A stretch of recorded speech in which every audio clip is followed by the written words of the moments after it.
अपने स्क्रीन पर यह तस्वीर जरा ध्यान से देखिए। इनका नाम है अमर्त्य सेन। भारत ही नहीं बल्कि दुनिया भर में अर्थशास्त्र के मामले में पुरोधा माने जाते हैं और इस कदर माने जाते हैं कि 1998 में इन्हें नोबेल पुरस्कार से सम्मानित किया गया। अगले ही साल भारत सरकार ने भारत रत्न से नवाजा। साल 2012 में राष्ट्रीय मानविकी मेडल भी मिला।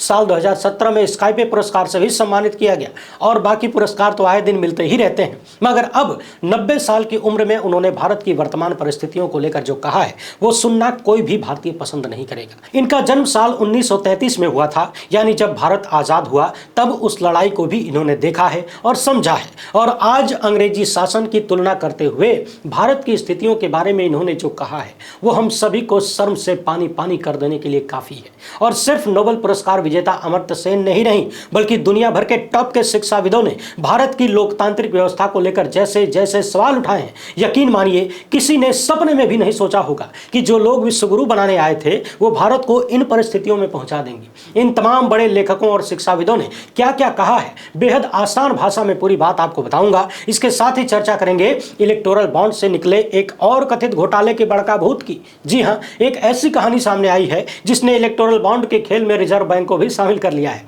हाल ही में पता चला कि केजरीवाल के मैटर में जो आरोपी है, जब उसने भाजपा को चंदा दिया तो उसको जमानत मिल गई धकाधक। वैसे ही कहानी एक प्राइवेट कंपनी और रिजर्व बैंक के बीच से भी निकलकर धाए से बाहर आ रही है। ये मसला बड़ा गंभीर है, ध्यान देकर सुनिएगा। वहीं अब तक तो चंदा लेने, घूस लेने, धन उगाही करने जैसे तमाम आरोप मोदी सरकार और इनके अधिकारियों पर लग रहे थे और अब एक जबरदस्त आरोप महाराष्ट्र के पूर्व राज्यपाल भगत सिंह कोश्यारी पर लग गया है। बताया जा रहा है कि भारत के सबसे बड़का सेठ के बेटवा से इन्होंने 15 करोड़ लेकर चाप लिया, चंदा लेकर चाप लिया। क्या है पूरी कहानी, उस पर भी बात करेंगे। पिछली ही वीडियो में हमने बताया था कि किस तरीके से भारत की वित्त मंत्री निर्मला सीतारमण के पति ने इलेक्टोरल बॉन्ड पर बहुत सारे सवाल उठाए और अभी खबर आ रही है कि निर्मला सीतारमण लोकसभा का चुनाव नहीं लड़ेंगी। और इसके पीछे जो कारण उन्होंने बताया है वो सुनकर गहरी नींद में भी आपको हंसी आ जाएगी। और इसके बाद बात करेंगे वीवीपैट के गायब होने की। जी हां, चुनाव शुरू नहीं हुआ कि वीवीपैट हैराने लगा।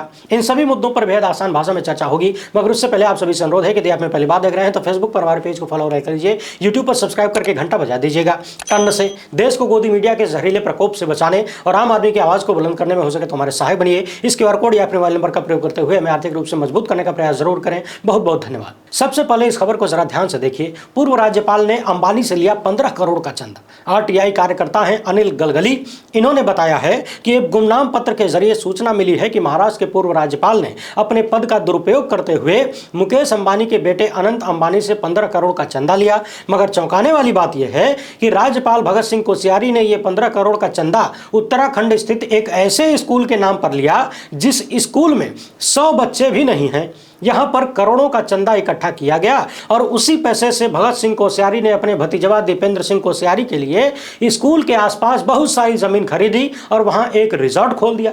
इस पत्र में और भी बहुत सारे खुलासे किए गए हैं। RTI कार्यकर्ता अनिल गलगली ने इस मामले में पत्र का हवाला देते हुए जांच की मांग की है। वैसे भगत सिंह कोश्यारी बड़े चर्चित राज्यपाल रहे हैं। भारत ही नहीं बल्कि दुनिया के इतिहास में ऐसा कोई राज्यपाल नहीं हुआ होगा जो भोरे भोरे नेताओं को जगाकर मुख्यमंत्री और उप मुख्यमंत्री पद की शपथ दिलवाता हो। बाकी महाराष्ट्र में राजनीतिक उथल पुथल के बीच इनकी कितनी हिस्सेदारी रही, कितनी भागीदारी रही और कौन कौन से कथित खेल इन्होंने कथित तौर पर भारतीय जनता पार्टी के इशारे पर किया, ये आप सब ने बारी बारी से देखा है। यहां तक कि सुप्रीम कोर्ट को भी कहना पड़ा कि जो हुआ वो ठीक नहीं हुआ। आपको यह भी याद होगा कि किस तरीके से महाराष्ट्र में जब राजनीतिक पेच बहुत बुरे तरीके से फंस गया, जब मामला सुप्रीम कोर्ट तक में घसीटा जाने लगा, तब भगत सिंह कोश्यारी ने कथित तौर पर इसी कारण से पतली गली पकड़ ली। लेकिन अभी जो खुलासा हुआ है, ये स्कूल के नाम पर 15 करोड़ का चंदा लेकर भतीजे के लिए रिजॉर्ट बनवा दिया गया। यदि यह सच निकलता है तो बड़ी शर्मनाक बात है। कहां तो देश के प्रधानमंत्री घूम घूम के भाई भतीजावाद के खिलाफ नारेबाजी करते हैं, दूसरी तरफ उनके सबसे प्रियतम रहे राज्यपाल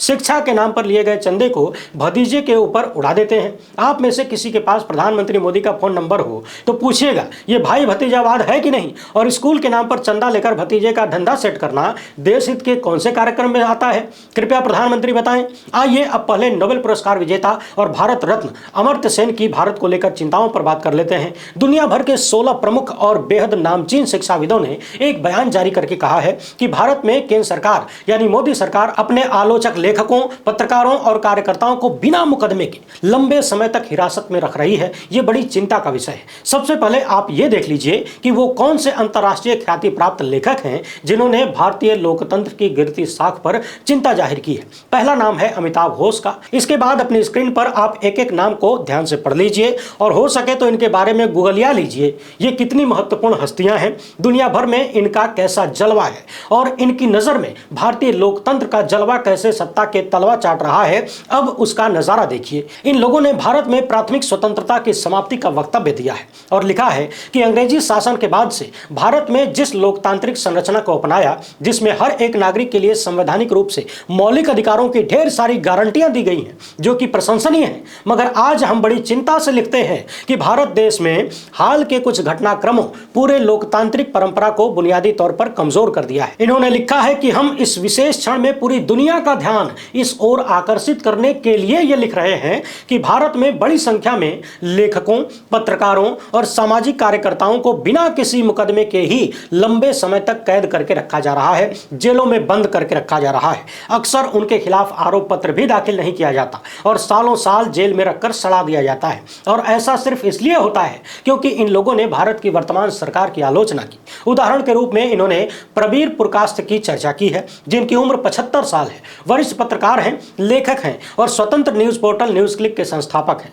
और संपादक हैं। इनके कार्यालय और घर में लगातार हफ्तों तक तलाशी ली गई, छापेमारियां हुई, बिना किसी सबूत के इनको गिरफ्तार कर लिया गया और जेल भेज दिया गया। लगभग 6 महीने हो गए, अब तक इनके मामले में आरोप पत्र जारी नहीं किया गया है। मीडिया की स्वतंत्रता पर इस तरह की कार्यवाही के दुष्परिणाम स्पष्ट रूप से हम सबके सामने हैं। इसके साथ ही बहुत सारे ऐसे उदाहरण भी हैं जिनमें लोगों को और ज्यादा लंबे समय तक जेलों में रखा गया है, जैसे कि भीमा कोरेगांव मामले में गिरफ्तार किए गए लोग। कुछ लोगों को तो अदालत ने चिकित्सा तथा तकनीकी कानूनी आधार पर जमानत पर रिहा कर दिया, मगर अन्य लोग 5 साल से भी अधिक समय से बिना किसी सजा के जेल में बंद हैं।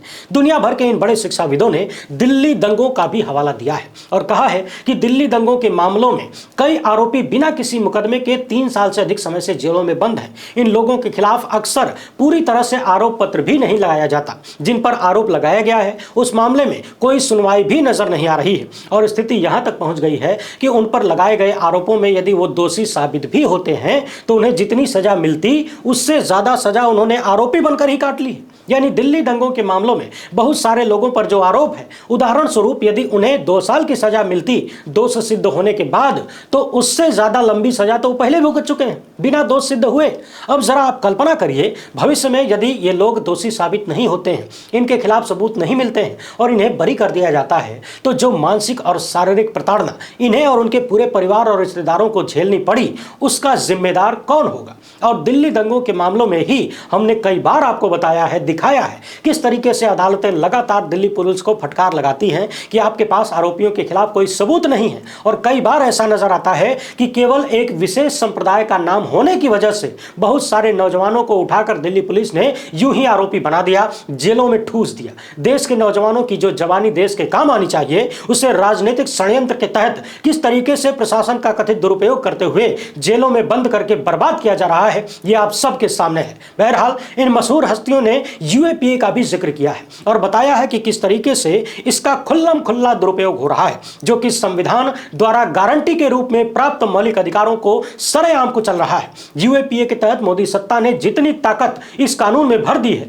जिस संविधान को कमजोर करने और लोकतंत्र की संरचनाओं को उलट देने जैसा हो गया है। दुनिया के इन महत्वपूर्ण शिक्षाविदों ने लिखा है कि भारत को लंबे समय से एक अनुकरणीय लोकतंत्र और दुनिया के सबसे बड़े लोकतंत्र के रूप में अंतरराष्ट्रीय स्तर पर प्रशंसा मिली। यानी इनका कहना है कि लंबे समय तक भारत को अनुकरण करने योग्य यानी फॉलो करने योग्य लोकतंत्र के रूप में प्रशंसा मिली है, लेकिन अभी भारत में लोकतंत्र का हो रहा ये हनन दुखद है, न केवल भारत के लोगों के लिए बल्कि पूरी मानवता के लिए। आगे इनका कहना है कि हम ये पत्र उस देश में हाल में इन चिंताजनक घटनाक्रमों के प्रति अंतर्राष्ट्रीय राय को सचेत करने के लिए और भारत राज्य के विभिन्न अंगों, विशेष रूप से न्यायपालिका में जिम्मेदार पदों पर बैठे लोगों से आग्रह करने के लिए लिख रहे हैं, ताकि यह सुनिश्चित किया जा सके कि हम वर्तमान में जो कमी देख रहे हैं उसे ठीक किया जाए और भारत के नागरिकों के मौलिक अधिकारों पर कोई अतिक्रमण न हो। जिम्मेदारी के ऐसे पदों पर आसीन लोग यदि सम्मानपूर्वक भारत के लोकतंत्र के लिए खड़े होते हैं तो आने वाली पीढ़ियां उन्हें याद रखेंगी। यानी दुनिया भर के बड़े और नामचीन शिक्षाविद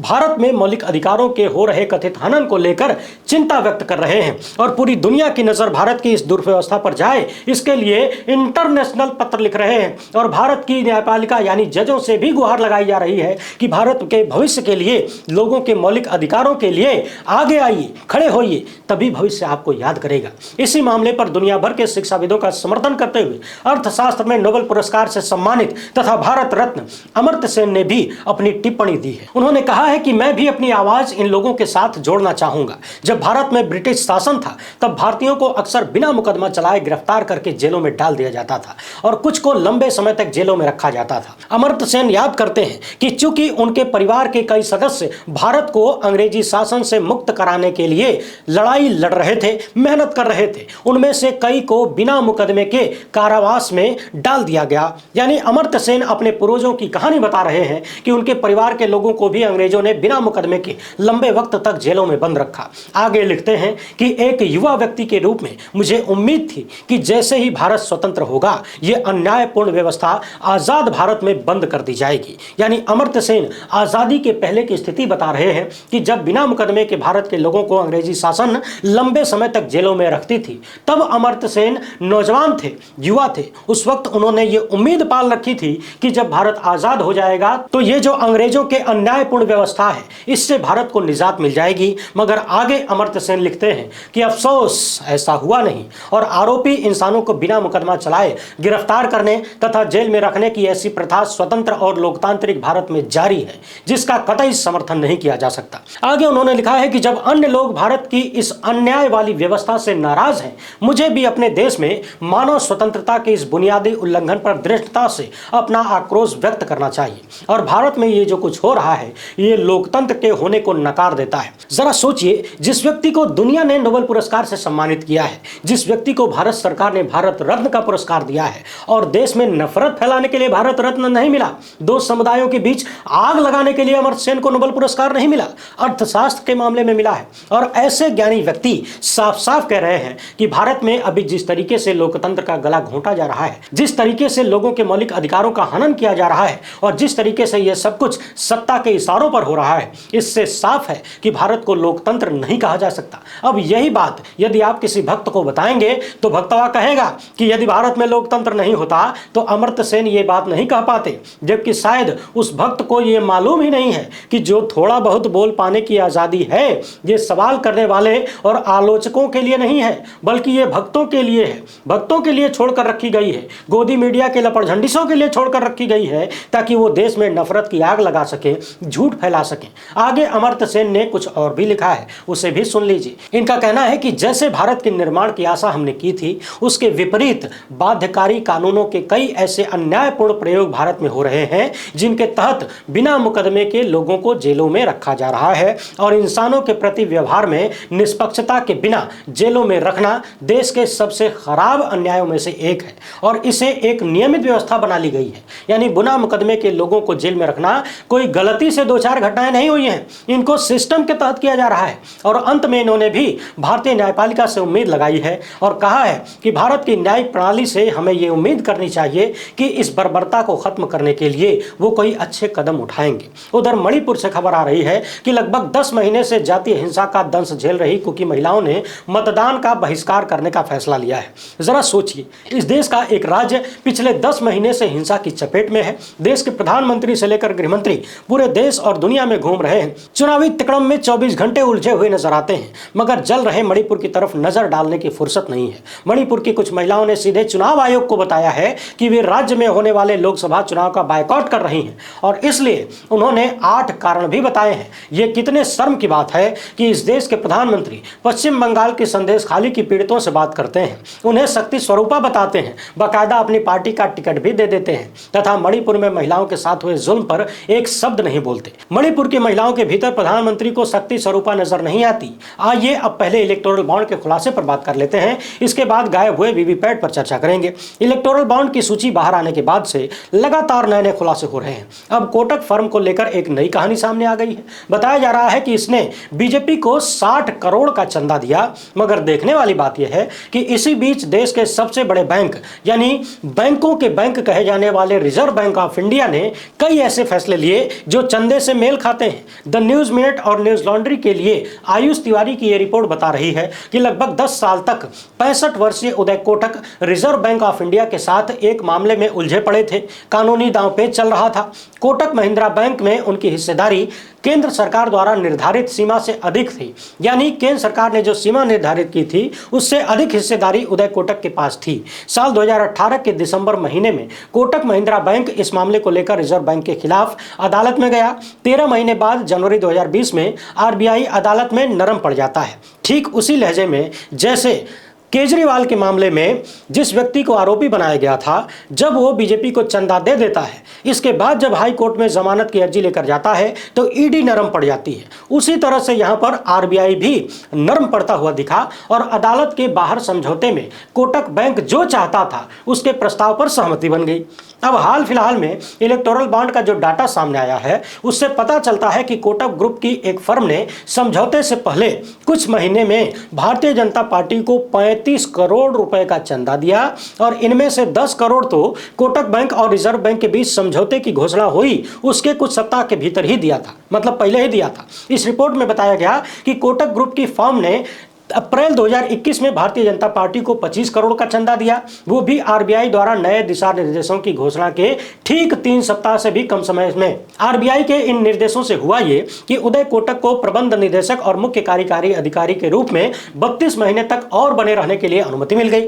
अब लोग ये सवाल कर रहे हैं कि इस इलेक्टोरल बॉन्ड के खेल में क्या देश की कोई भी संस्था, कोई संवैधानिक संस्था हो, कोई सरकारी संस्था हो, क्या कुछ भी बची है या फिर सबको लपेट दिया गया? आप लगातार देख रहे हैं ईडी, सीबीआई, इनकम टैक्स की छापेमारियों का खेल। छापा पड़ता है, धकाधक चंदा मिलना शुरू हो जाता है। जो चंदा देता है उसको जमानत मिल जाती है, जो चंदा देता है उसको सैकड़ों करोड़ का टेंडर मिल जाता है, जिसे लोग चंदा लो धंधा दो कह रहे हैं। और अब इन सब में सबसे खतरनाक कथित आरोप है कि जिन कंपनियों की दवाइयां लगातार जांच में फेल हो रही थी उन्होंने भी अरबों का चंदा भारतीय जनता पार्टी को ठेल ठेल के दिया। इस तरह के तमाम आरोप बीजेपी पर लग रहे हैं। और अब तो रिजर्व बैंक का भी नाम आ गया। जनता का सबसे बड़ा बैंक स्टेट बैंक तो पहले से निर्वस्त्र हो चुका है, दूसरे की इज्जत बचाने में खुद की बेइज्जती हो गई, यानी जनता का बैंक तो पहले बदनाम है, अब बैंकों का बैंक भी कहानी के अनुसार, इस कहानी के अनुसार बदनाम होता हुआ नजर आ रहा है। क्या गजब का विश्वगुरु बन रहा है भारत भाई। ऐसे न्यू इंडिया की कल्पना तो सच में किसी ने नहीं की होगी और कर भी कैसे सकता है। ऐसी कल्पना कर पाना सबके बस की बात थोड़ी ना है। अपने देश से प्रेम करने वाला, लोकतंत्र को चाहने वाला कोई भी व्यक्ति ऐसी कल्पनाएं कैसे कर सकता है। वैसे कल्पना तो इस बात की भी नहीं की जा सकती कि भारत की केंद्रीय वित्त मंत्री श्रीमती निर्मला सीतारमण जी के पास लोकसभा का चुनाव लड़ने के लिए पैसा नहीं है। क्या हुआ, सुनकर चौंक गए क्या? अरे चौंकिए नहीं भाई, पहले सुन लीजिए।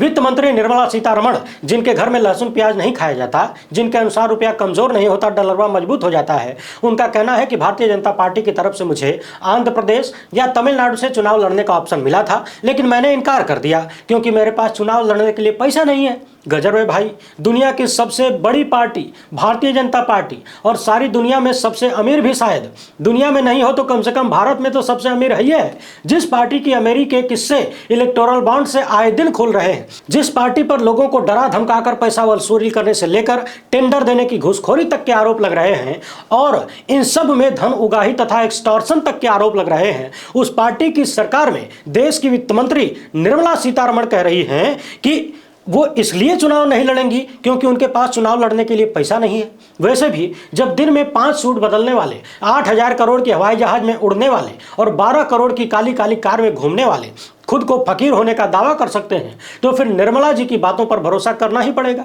और किया भी क्या जा सकता है। वैसे भक्त मंडली को चाहिए कि अपनी वित्त मंत्री को आर्थिक रूप से मजबूत करें ताकि उन्हें चुनाव लड़ने के लिए पैसे का जुगाड़ हो पाए। सोचिए ये बात कितनी शर्मनाक है, चिंताजनक है और संदेहास्पद भी है कि जिस भारतीय जनता पार्टी को अरबों खरबों रुपए चंदा मिले हैं, उसी की सरकार में वित्त मंत्री के पास चुनाव लड़ने का पैसा नहीं है। या फिर उसके पहले भी निर्मला जी के पतिदेव लगातार मोदी सरकार की आलोचना करते रहे हैं। इलेक्टोरल बॉन्ड पर भी उन्होंने बहुत महत्वपूर्ण बात कही कही। उन्होंने कहा कि इस खुलासे के बाद अब भाजपा के खिलाफ देश की जनता चुनाव लड़ेगी, यानी अब जनता वर्सेज भाजपा का चुनाव होगा। यह भी कहा कि इलेक्टोरल बॉन्ड की बात अब जनता तक पहुंच गई है कि यह सिर्फ भारत का ही नहीं बल्कि दुनिया का सबसे बड़ा घोटाला है। तो लोग अब यह भी चर्चा कर रहे हैं कि जब इनके पति ने यह सारी बातें कही हैं, इसीलिए भाजपा ने इनका टिकटवा काट दिया है।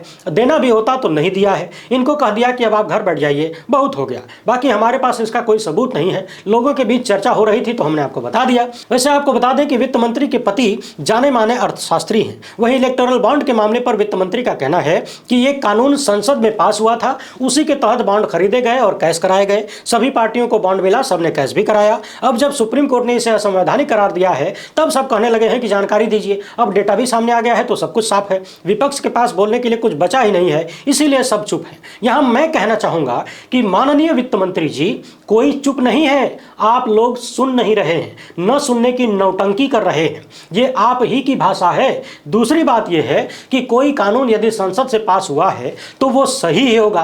क्या आप ये कहना चाहती हैं यदि वो सही था तो फिर सुप्रीम कोर्ट ने इसे असंवैधानिक कैसे करार दिया? कम से कम अब तो स्वीकार करिए कि यह गलत था। आप लोगों ने सरेआम लोकतंत्र का बंटाधार किया। अब असम से आई इस खबर को भी देख लीजिए। वैसे तो हम किसी भी मामले पर वीडियो बनाएं, आप दर्शक मशीन का पीछा ही नहीं छोड़ते। लगातार सभी लोग यही लिखते हैं कि जिसके पास मशीन है उसी के पास सत्ता की जमीन है। ईवीएम और वीवीपैट को लेकर पहले ही लगातार सवाल उठते रहे हैं। अब असम से वीवीपैट मशीन गायब होने की खबर मैंने हड़कंप मचा दिया है। बताया जा रहा है कि यहां भेरगांव को कुल 267 मशीनें आवंटित की गई थीं, जिनमें से एक मशीन के बारे में फिलहाल पता नहीं चल रहा है। इस मामले में तत्काल जांच करने की मांग तो हो गई है। अब सवाल यह है कि मशीन के पास अपना हाथ पैर तो है नहीं कि शाम को भोजन किया और निकल गया टहलने, गायब कैसे हो सकती है? दावा तो किया जा रहा है कि ड्यूटी में लापरवाही बर्दाश्त नहीं की जाएगी, लेकिन सवाल यह है कि अब किया भी क्या जा सकता है? जब गायब हो गई तो बर्दाश्त करना ही पड़ेगा। बाकी चुनाव आयोग ने कह दिया है कि कहीं किसी मशीन में कहीं कोई गड़बड़ी नहीं है, यह पूरी तरह से फुल प्रूफ है। मान लीजिए, नहीं मानेंगे तो आपके घर भी गाड़ी पहुंचवा कर बताना पड़ेगा, डेमो दिखाना पड़ेगा, और गाड़ी के तेल का खर्चा, ड्राइवर का खर्चा सब आप ही के जेब से जाएगा। और इतनी बात लिख कर रख लीजिए कि भारत को अब विश्व गुरु बनने से कोई रोक नहीं पाएगा। वीडियो पसंद आई हो तो लाइक और शेयर जरूर करें। पहली बार देख रहे हैं तो चैनल को सब्सक्राइब कर लीजिए। हमसे जुड़ने के लिए बहुत बहुत धन्यवाद। जय हिंद।